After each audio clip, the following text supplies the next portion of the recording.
Hands! This is Neha Gupta, a mother who already realizes that the officers outside her door aren't there for a welfare check or any misunderstanding but to arrest her. Hands! Come out! Contact! On the ground. Come here. So what she did to her 4-year-old daughter? If your mind is ready for the story, let's get started. Neha Gupta, come to the front door! Do it now! For U.S. Marshals, we have a warrant for your arrest! The Bodycam footage begins in Oklahoma City, where a team of U.S. Marshals and local officers gather quietly outside a suburban home. Inside, there's no movement, no voice answering back, so the officers need to fan out, circling the house, checking each door and window as they announce themselves again and again. Police with a warrant! Open the door! Do it now! Come to the door! Turn around. When officers push into the garage and begin clearing the halls, it becomes clear that someone is inside, just not willing to come out.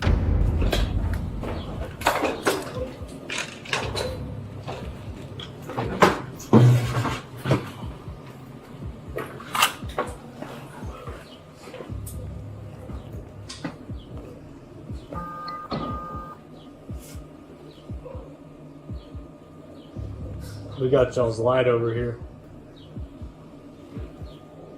Wraps around us. Yeah. You want us to move up or you got that? Let's push and see what's on this right side. You guys go ahead and clear that over there. Rooms are checked, closets opened, corners swept one by one. Can you get this closet? Closet. Center.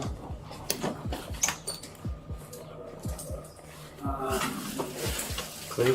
Okay. Yes, it does kind of come back around, so just hold what you got there.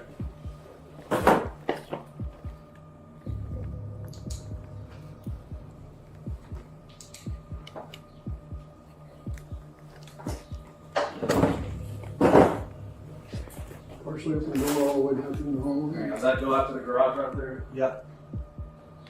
Hey, we're gonna clear this garage, so back up a little bit, will you?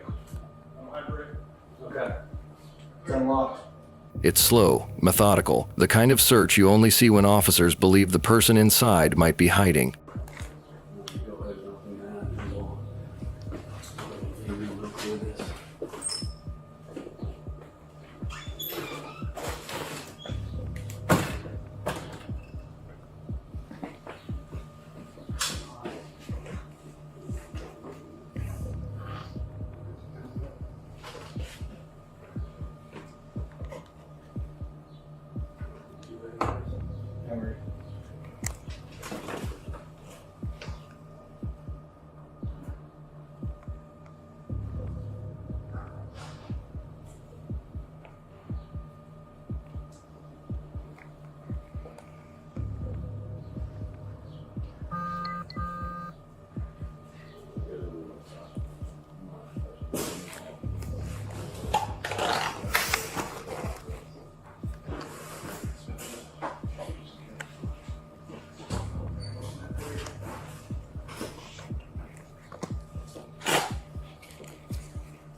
Nope.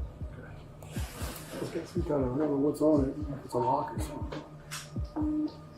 Still have contact with target. They go just start into the house, kind of swing there.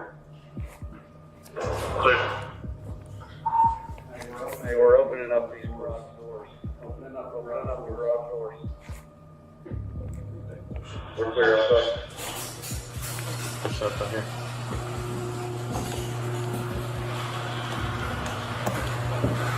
And then, after several tense minutes, the camera catches it. A small movement behind a laundry room door.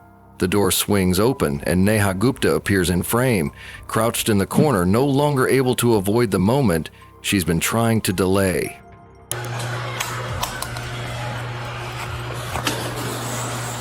Hands! Hands! Come out! Contact! On the ground. Come here.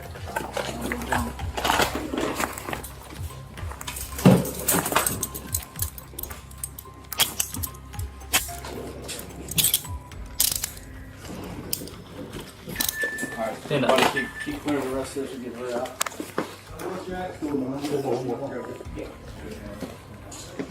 She has an check. You good? Or take her off. Do you want to help me? Okay, let's go with what led to this first. Just a few days before this arrest, on June 26th, the story began nearly 2,000 miles away in El Portal, Florida, according to a police affidavit inside a short-term vacation rental where Neha Gupta had taken her 4-year-old daughter Arya for what she described as a quick beach getaway. The entire day out on the water, riding jet skis and visiting the beach before returning to the rental between 7 and 8 p.m., and the two go to sleep in the same bed close to 12:30 a.m. It was supposed to be a great day, right? But the next day, June 27th, around 3:40 a.m., Neha Gupta called 911 reporting that her 4-year-old daughter, little Arya, had been found unresponsive in the backyard pool. She told officers that she'd woken up to a strange noise, noticed the sliding door open, and discovered her daughter submerged in the deep end.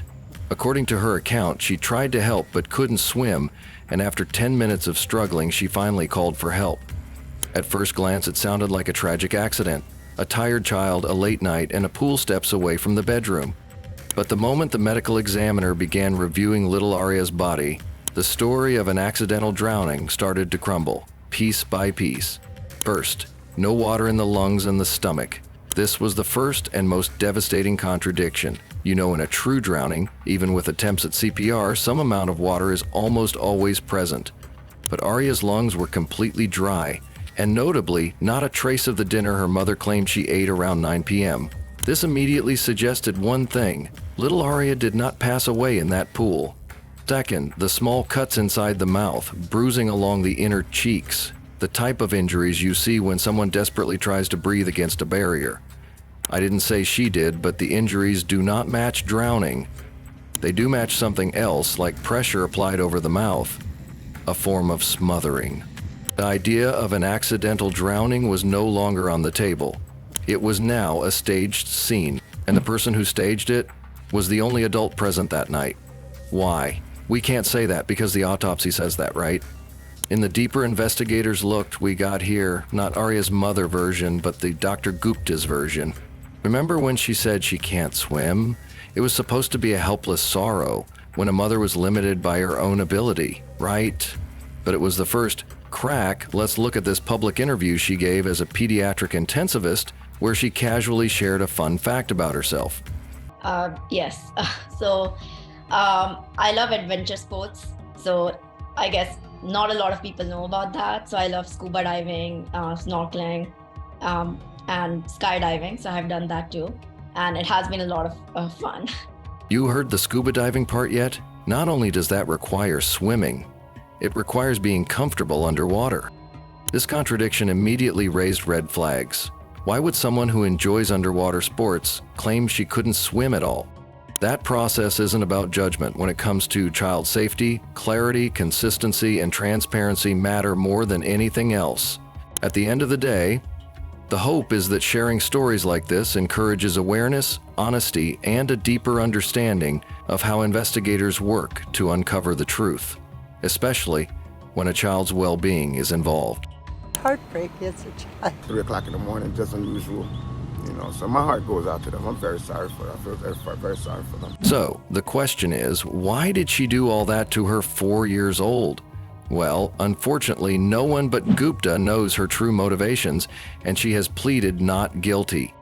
However, investigators typically consider several factors when trying to understand why a parent might harm a child, especially in cases involving custody disputes and staged scenes.